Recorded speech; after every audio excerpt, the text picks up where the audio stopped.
তো আজকে আমি দেখাচ্ছি একটা এইচডি বক্স এসছে প্রবলেম, যেটা সিটির এইচডি 2-3টে মডেল যেটাই বেশিরভাগ এই প্রবলেমটা ঘটে সেটা দেখাবো। যে ভিডিও নেই, রেড লাইট হয়ে যাচ্ছে, সবুজ লাইট প্রথমে জ্বলছে, যেমন দেখাচ্ছি এখানে। পাওয়ার দিলাম বক্সটায়, সবুজ লাইট হয়ে আছে। এখন এইচডিএমআই কানেকশনটা দিলাম।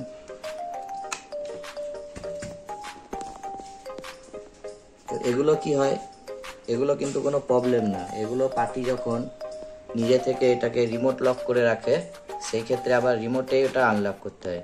পুরো ভিডিওটা আমি দেখিয়ে দিচ্ছি, দেখতে থাকুন আমার সঙ্গে। দেখুন এরকম আসছে। এখানে আসার পরে এই বক্সটার সঙ্গে এখন কিন্তু সবুজ লাইট আছে, এবার রেড লাইট হয়ে গেল, এদিকে ভিডিও আউট হয়ে গেল।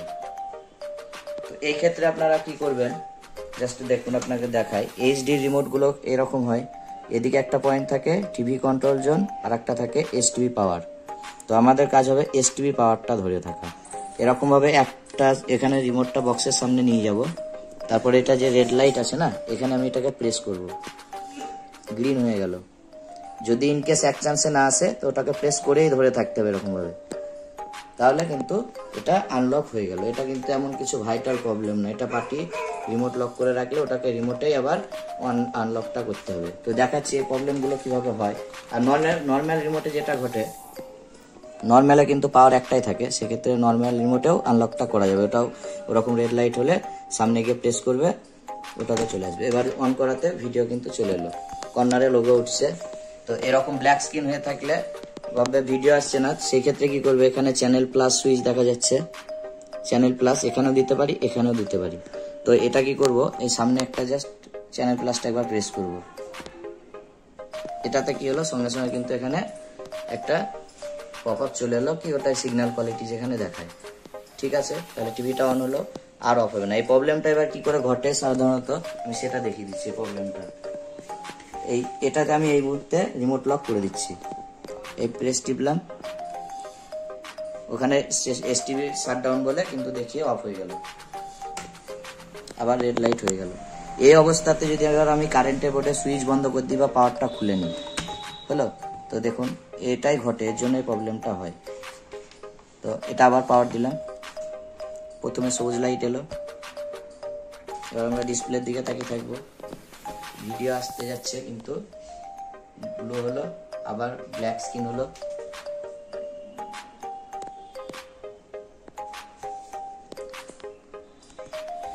এরকম ভাবে এসে থাকছে। এটা আসার পরে কি হয়, ফার্স্ট পেজটা এসে তারপরে আবার কিন্তু ভিডিওটা এক্ষেত্রে পালিয়ে যায়। রিমোট লকের ক্ষেত্রে বিশেষ করে এটা ঘটে।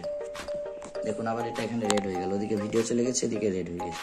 তো একই প্রসেস। এবার আমি নর্মাল রিমোটে আনলক করছি। এটা যেমন আগেরটা এইচডি ছিল, এইচডি রিমোটের এই সুইচটা সবসময় খেয়াল করবেন, এখানে লেখাই আছে এসটিভি পাওয়ার, এইটা ডান দিকে যেটা থাকবে। তো নর্মাল রিমোটে এবার দেখছি অন করে, এটা সেমভাবে প্রেস করলাম, অন হয়ে গেল। দেখতে থাকি ডিসপ্লেতে আসছে কিনা এবার ভিডিওটা। এইসব প্রবলেমগুলো আপনারা যারা বক্স এসটিভি চালাচ্ছেন তাদেরকে বলবো সহজে আপনারা এই প্রসেসটা ফলো করবেন, ভিডিওটা দেখে সব বাড়িতে বসে ঠিক করতে পারবেন। এর জন্য সার্ভিস সেন্টার নিয়ে যাওয়ার দরকার নেই, রিপেয়ার করারও দরকার নেই বক্সটা। এবার চলে এলো, অন হয়ে গেল। এবার কিন্তু বক্সটার ওই অবস্থায় গেল না যে অফ হয়ে গেল, এখন কিন্তু গ্রিন হয়ে থেকে গেল।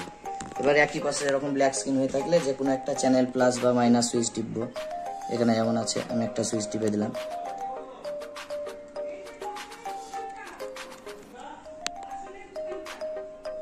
এই চ্যানেল প্লাস যেটা থাকে টিপলাম, সেম এলো।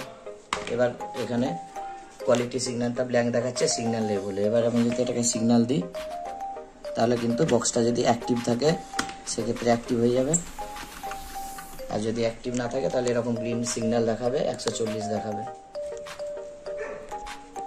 তো এই ভিডিওটা ভালো লাগলে অবশ্যই সাবস্ক্রাইব করে রাখবেন চ্যানেলটা, এরকম পরবর্তীকালে আপনাদের জন্য আরও ভিডিও আমি আপডেট দিতে থাকবো।